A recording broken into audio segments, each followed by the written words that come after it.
nurum, her şeyden kıymetli.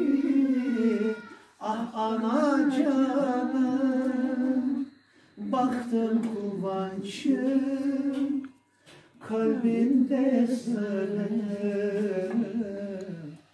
Gül bahçem baharım, ah anacığım. Sözlerim derya, denizge sığmaz.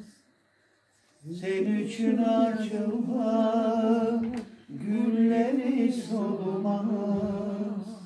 Destanlar yazsam da ellerim tavmaz. Ömrümün goncesi sevinir ana. Ömrümün sevdiğim gözümden nuru,